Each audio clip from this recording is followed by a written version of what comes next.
Olá, essa é mais uma edição do Ciência na Prática, aqui pelo canal Portal da Ciência, também pela TV UFAM, no canal 8 da Claro TV. Você acompanha o nosso programa semanalmente. E nesta edição, nós estamos em Quari, aqui no Instituto de Saúde e Biotecnologia, o ISB, mais exatamente aqui no Laboratório de Microbiologia, com o professor Michel Chamy, que é do curso de Biotecnologia, que é oferecido aqui em Quari. Nós vamos conversar com o professor Michel sobre uma importante pesquisa que ele desenvolve sobre a qualidade da água que é consumida principalmente por comunidades ribeirinhas e por aquelas pessoas que moram nas casas flutuantes, os nossos flutuantes, que são parte do cenário amazônico, que quem mora aqui nessa região conhece muito bem. Professor Michel, obrigado por nos receber aqui no laboratório. Estamos sempre dispostos a trazer, o programa em loco e divulgar a ciência que é pesquisada no interior do estado. E eu queria que o senhor falasse um pouco mais sobre a sua pesquisa e os impactos dela, e o objetivo que ela tem. Tá, então, obrigado, Alan, pelo convite de participação nesse momento de divulgação da ciência na Amazônica, A ideia do projeto de pesquisa surgiu, na verdade, na época que eu estava no doutorado, Então, esse foi o projeto de doutorado, o qual eu acabei defendendo no ano passado para obtenção do título, Então, o objetivo final do projeto, ele é avaliar o impacto do evento climático de inundação e seca aqui na região amazônica sobre a qualidade da água que é consumida por esses povos, que são os povos que são diretamente afetados por esse subir e descer dos rios amazônicos, que são os povos de comunidade ribeirinha e esses povos que vivem em casas flutuantes que ficam localizado aí nas orlas das cidades amazônicas. Então, o que a gente pretende? A gente pretende, com essa pesquisa, verificar se a água que esses povos estão consumindo estão dentro dos padrões exigidos pela portaria do Ministério da Saúde, que fala de padrões físico-químicos e microbiológicos da água. Esses padrões eles estão diretamente ligados se essa água está com padrões microbiológicos alterados, eles podem estar levando essas comunidades que consomem essa água fora do padrão de potabilidade exigido a desenvolver certas doenças, como as doenças diarreicas que vêm assolando aí, principalmente em épocas de muita chuva, essas pessoas que vivem nessas comunidades, E outro parâmetro também que é importante e vale destacar, que é exigido nessa portaria, são os parâmetros físico-químicos, que a gente vai dar um destaque maior aqui nos metais que podem estar presentes nessa água que é consumida, que, se consumida a longo prazo, pode acabar ocasionando doenças como, principalmente em crianças, a gente tem muitos estudos que já foram publicados, bem robustos, que fala que a criança, principalmente se ela consumir, por exemplo, uma quantidade de água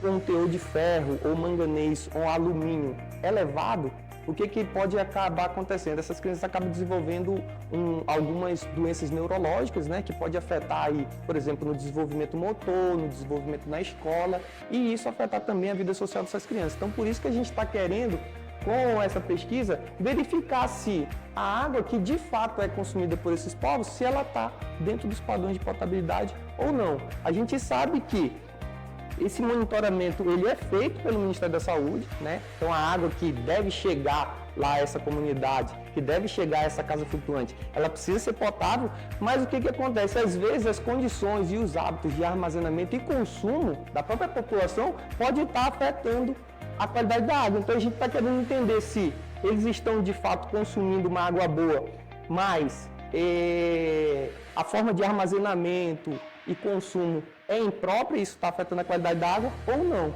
Se caso for isso, a ideia é que futuramente a gente consiga fazer projetos de intervenção para tentar fazer uma educação em saúde, divulgar o uso de cloro para tratamento da água desses povos e com isso tentar mitigar esse tipo de problema.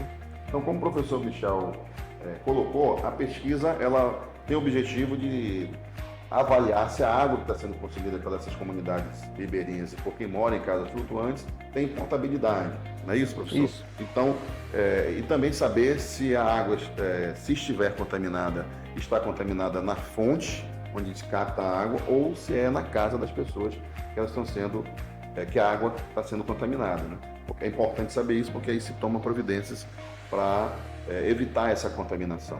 E aqui no Laboratório de Microbiologia, nós vamos fazer uma demonstração das fases dessa pesquisa, de análise dessa água. Como é uma demonstração, vocês vão notar que eu, por exemplo, não estou de jaleco, não estou usando máscara, o professor também não está usando máscara, porque trata de uma demonstração. Se fosse realmente um experimento em pleno andamento para chegar aos resultados, ele teria que estar usando todos os EPIs necessários para não contaminar Justamente. essas amostras, né? Professor, e qual é a primeira fase, né, agora já começando, né, a falar sobre essa análise, qual é a primeira fase da pesquisa? Bom, a primeira fase da pesquisa envolve, primeiro, coletar a água de maneira correta.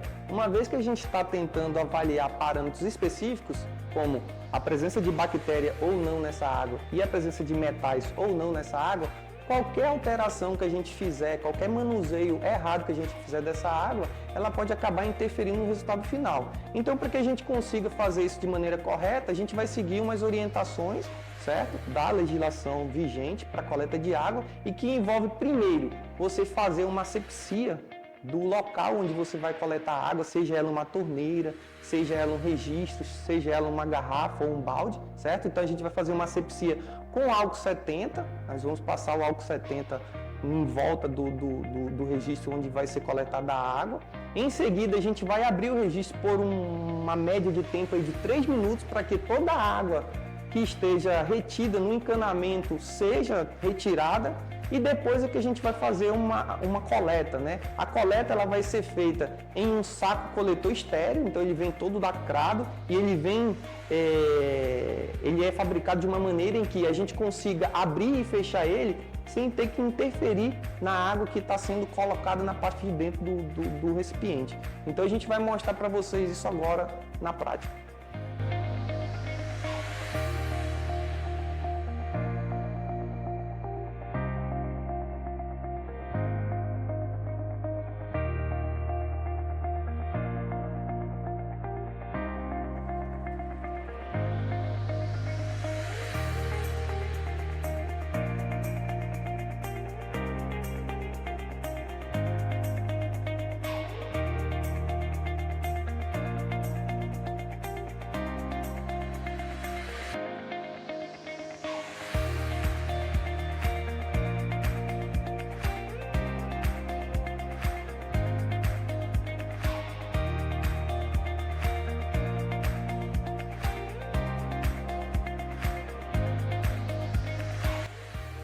Então, após a coleta, Alan, a gente ainda, em loco, a gente já vai aferir alguns parâmetros. Por quê? Porque esses parâmetros eles podem sofrer interferência a partir do momento que você coleta a água. Então, é importante para a gente ter a real ideia do quanto aquele parâmetro está sendo mensurado, a gente já faz a medição no próprio local.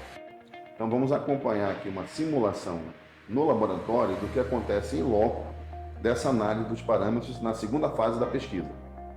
Bom, após a coleta da água, nós viemos aqui agora nessa parte do laboratório, onde vão ser feitas análises físico-químicas da água que foi coletada.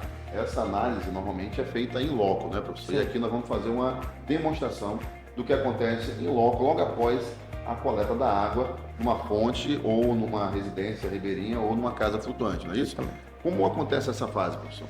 E já aproveitando que você falou aí que a gente faz essas coletas nas casas flutuantes, nas comunidades ribeirinhas, todos esses equipamentos que são necessários para fazer essa análise em loco, eles precisam ser portáteis. Então a gente pode levar eles para todos os lugares onde a gente vai fazer as coletas. Então eles funcionam à base de bateria ou pilha, então a gente pode transportar eles para todos os locais onde vai ser feita a coleta. Inicialmente a gente vai medir os parâmetros de pH e temperatura da água, né? Através dessa sonda multiparâmetro. Então, a água que é coletada no recipiente de armazenamento da pessoa, do indivíduo que está consumindo, é transferida para um becker, né? Que é um recipiente de vidro, aqui a gente está usando um becker de 500 ml. A água é transferida e a gente coloca essas sondas aqui dentro para fazer a medição. E aí, essa medição ela é anotada e depois a gente vai lá no parâmetro que está descrito na legislação como valor máximo permitido, e a gente vai fazer a comparação para saber se nesses parâmetros que a gente aferiu aqui, se está dentro do que é permitido pela legislação brasileira. Professor Michel, o senhor falou que aqui vão ser medidos o pH e a temperatura. Né? A temperatura, acredito que, né, as pessoas compreendem, mas o que seria esse pH da água e qual é esse parâmetro que seria o esperado de pH para uma água que estaria potável, por exemplo, né? Certo.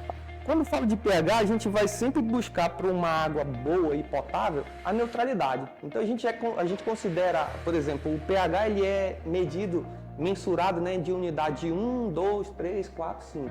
Quanto mais próximo de 1, mais ácido é aquela substância ou aquela água. O que é acidez? É aquela capacidade de ser corrosivo, né? Então quanto mais próximo de 1, mais ácido é aquela água. Quanto mais distante de 1, mais básico é aquela água. Certo? Que a gente já compara, por exemplo, se a gente for comparar uma água com pH 13, a gente compararia ela com uma água sanitária, por exemplo. Então ela é bem básica, né? Então o que a gente espera? Que a água que seja consumida pela população no recipiente final esteja próximo da neutralidade, que a gente vai considerar entre 6 e 7, que é o pH neutro. A temperatura ela está mais relacionada a quê? Quanto mais alta a temperatura, maior é a chance de proliferação de micro-organismos, caso tenha bactéria naquela água. Então, o ideal é que seja mantida ali próximo de 27, 26 graus Celsius nessa temperatura. Então, quanto mais alto, maior a chance de proliferação de micro-organismos. Só uma pergunta, quanto maior a temperatura da água, maior a possibilidade de proliferação de micro-organismos. Sim. Mas existe um costume muito presente, né, também na Amazônia, de ferver a água para que ela fique potável, por exemplo. Uhum. Essa fervura que se faz normalmente, ela não tem esse efeito de provocar o aumento da... diferente. Qual é a diferença? Só para a gente estabelecer aqui, as pessoas não acharem que de repente que ferver água aumenta a quantidade de micro-organismos. É o mesmo princípio do pH. Então, por exemplo, se você pega e aquece a água a 100 graus Celsius, que é a temperatura de ebulição da água, ela vai fazer o quê? Ela vai matar os micro-organismos. Só que se você aquece ela e deixa ela próximo de 37, 38 graus, que é a temperatura ideal para proliferação de bactérias, o que vai acontecer? Se você manter ela por um longo período de tempo a 37, 38 graus Celsius, isso aumenta a chance daquelas bactérias crescerem e se multiplicarem. E aí aumenta, a chance de causar qualquer tipo de doença relacionada a se consumir aquela água com essa carga microbiana elevada, entendeu? Então, precisa achar a temperatura ideal. Após a análise do pH e da temperatura, qual é o próximo parâmetro a ser analisado? Certo. Aí a gente vai seguir para os parâmetros organolépticos da água. Esses parâmetros organolépticos, ele vai nos mostrar se aquela água está visualmente própria para o consumo. Então, se você vai ver aquela água sem cor, sem odor e sem sabor.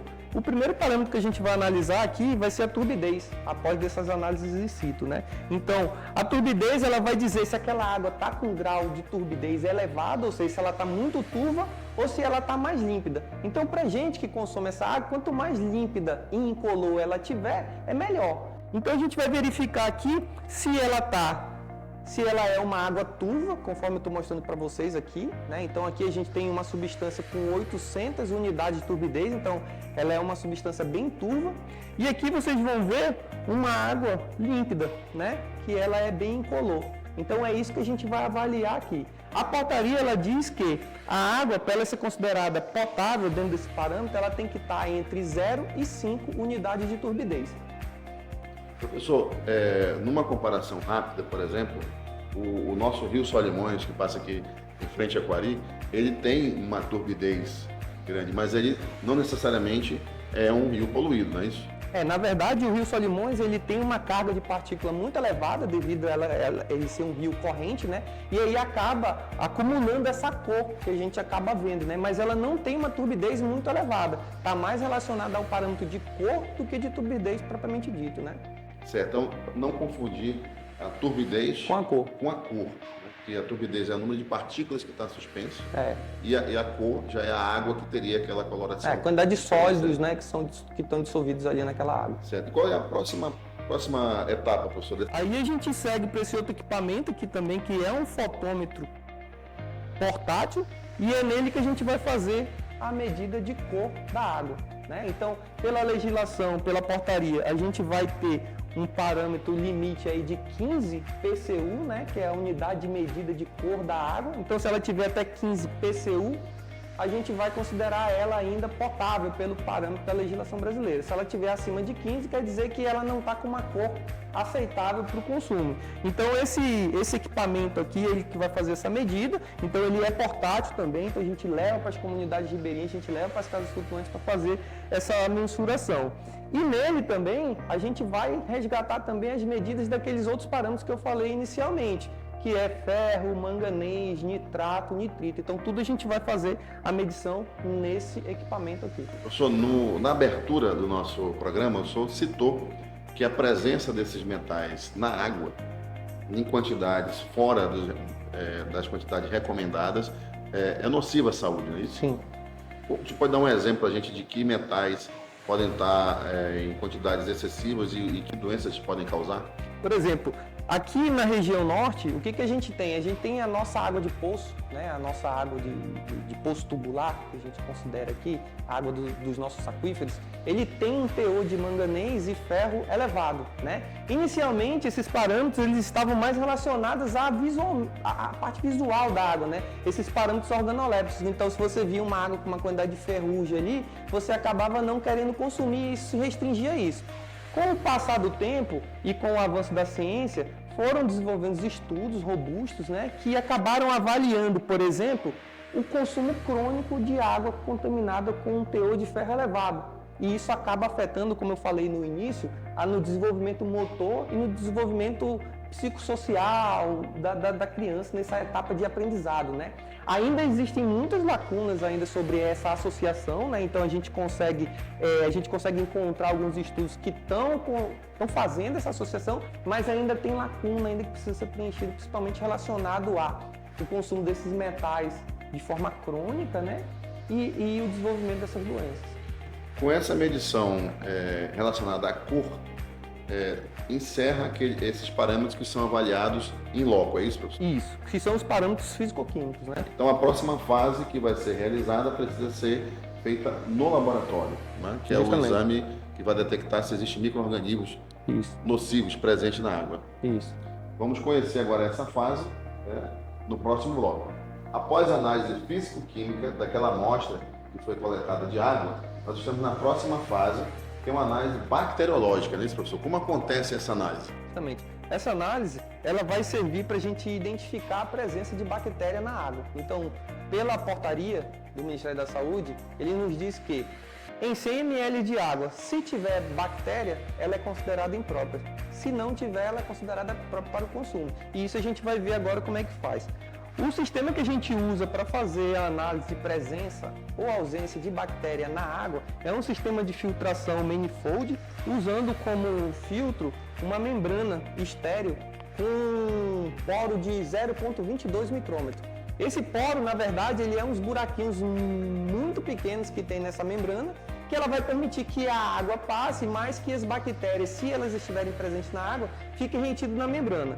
Então esse sistema ele é composto por um copo, uma base e um grampo, certo? Então a gente vai retirar com auxílio de uma pinça a membrana estéril daqui do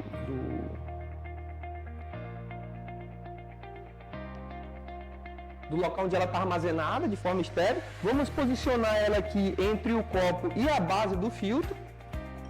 Nós vamos posicionar ele e vedar. Aqui vai ser despejado os 100 ml da água que vai ser analisado. Após a filtragem, que vai cair aqui nesse quita-sato, a gente vai pegar, vai desmontar o sistema.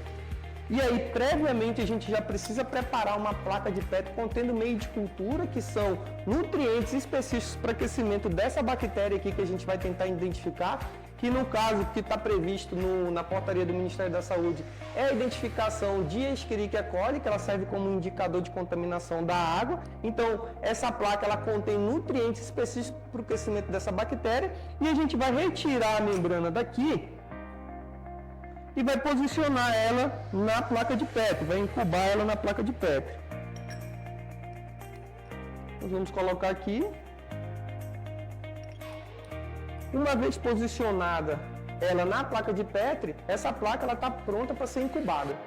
Professor, esse processo que o senhor descreveu aqui na bancada, em ambiente aberto, na verdade, quando ele é feito para a pesquisa, ele acontece num outro ambiente, que é livre de contaminação para evitar que a amostra possa ser, de repente, contaminada por outros organismos que estão no ambiente, é isso? Justamente, Alan. Como a gente está tratando e trabalhando com a identificação de bactérias presentes na água, a gente precisa garantir que nada disso aqui tenha bactéria.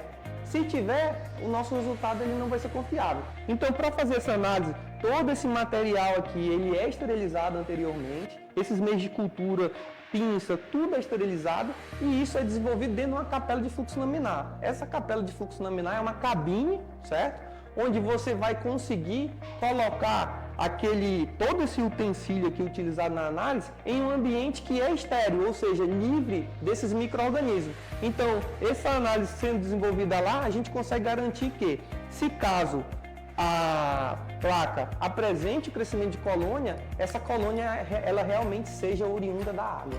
E não fruto de uma contaminação Justamente. Do ambiente. Então, uma vez feita a cultura, nós passamos para a fase de incubação.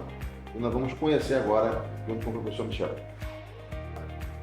Como o professor Michel já explicou, ao final dessa fase de análise bacteriana, já é possível dizer se a água tem ou não condições de ser consumida, porque já foram detectadas bactérias nocivas à saúde presentes na água. Mas a pesquisa também pode indicar que tipo de antibióticos podem ser usados para combater essas bactérias que estão presentes na água. Não é isso, professor? Isso. Então vamos conhecer agora essa fase, onde vamos testar a resistência ou não dessas bactérias aos antibióticos que estão disponíveis hoje. Essa é uma fase complementar da pesquisa, onde o professor Michel, com a sua equipe, consegue testar se as bactérias que eles detectaram nos exames de qualidade da água são ou não resistentes a determinados tipos de antibióticos que já estão disponíveis no mercado. Como acontece, professor, essa fase? Então, uma vez que a gente isolou, conseguiu identificar a bactéria através da etapa anterior, o que a gente faz? Nós transferimos essa bactéria para um outro meio de cultura, que é uma placa contendo nutrientes para o crescimento dessa bactéria, e essa bactéria ela é submetida a um teste de sensibilidade aos antimicrobianos, onde a gente vai pegar antibióticos, conhecidos e disponíveis no mercado, e nós vamos colocar essa bactéria em contato com esse antibiótico. Se esse antibiótico tiver a capacidade de inibir o crescimento ou destruir aquela bactéria, a gente diz que aquela bactéria ela é sensível a esse antibiótico. Então, se alguém, por um acaso, for acometido com uma doença diarreica por essa bactéria, nós podemos usar esse antibiótico para tratar. Se caso a gente perceber que aquela bactéria o antibiótico não conseguiu combater ela, a gente diz que aquele antibiótico não serve para aquele tratamento. Então, ela é resistente àquele antibiótico, precisamos procurar outro. E aí, após o exame de teste, do teste de sensibilidade aos antimicrobianos, a gente tem uma placa mais ou menos desse jeito, onde a gente vai conseguir verificar esses pontinhos brancos aqui são os discos contendo o antibiótico conhecido e disponível no mercado, e esse halo translúcido em volta desse pontinho quer dizer o quê? Quer dizer que aquela bactéria ela não conseguiu crescer em volta desse halo. E na borda a gente consegue ver, essa partezinha branquinha aqui, quer dizer que isso aqui são bactérias que cresceram. Então a gente pode usar esse antibiótico para esse tratamento. Muito bem, essa parte complementar já não diz tanto respeito à qualidade da água, mas sim ajudar no tratamento de doenças que podem ser produzidas por essas bactérias, na questão de indicar o antibiótico mais recomendado, não é isso, professor? Isso. Com isso, concluímos aqui as fases da pesquisa no Laboratório de Microbiologia do ISB, do Instituto de Saúde e Biotecnologia de Iquari, com o professor Michel Chamy. Professor, muito obrigado por ter nos recebido aqui, mostrado a sua pesquisa, e deixo aqui um espaço para o senhor também fazer suas considerações quase finais, porque com certeza voltaremos aqui para mostrar outras pesquisas. Não, nós que agradecemos a visita e a oportunidade de a gente estar divulgando o que a gente está fazendo aqui no ISB. O projeto de pesquisa ele foi financiado, tanto o projeto de pesquisa que foi relacionado à qualidade da água de comunidades flutuantes, quanto a de comunidades ribeirinhas, ele foi financiado pela nossa Fundação de Apoio à Pesquisa do Estado do Amazonas, a FAPEAM, tá? Então ele foi financiado através do edital PAINTA, que é um um edital da FAPEAM próprio para pesquisadores do interior. Então isso foi uma oportunidade que a gente conseguiu estar desenvolvendo essa pesquisa através dessa fonte de fomento. E é isso, cara. Obrigado pela oportunidade de divulgar nossa pesquisa aqui. Nós que agradecemos ao professor Michel Chamy, a sua equipe, né, e ao ISB aqui em Coari por receber a nossa equipe também. Importante reconhecer o papel da FAPEAM no fomento à pesquisa no interior do estado do Amazonas e convidamos você a acompanhar sempre Ciência na Prática. Se você quiser assistir pela TV UFAM, está no canal 8 da Claro TV. Você pode acompanhar pelo canal no YouTube, Portal da Ciência. E se você quiser saber mais sobre o mundo da ciência, você também pode seguir a gente no Instagram, é o @portal.da.ciência, e também o nosso site, que é o www.portaldaciencia.net. Obrigado a todos que acompanharam até aqui o nosso programa e até a nossa próxima edição do Ciência na Prática.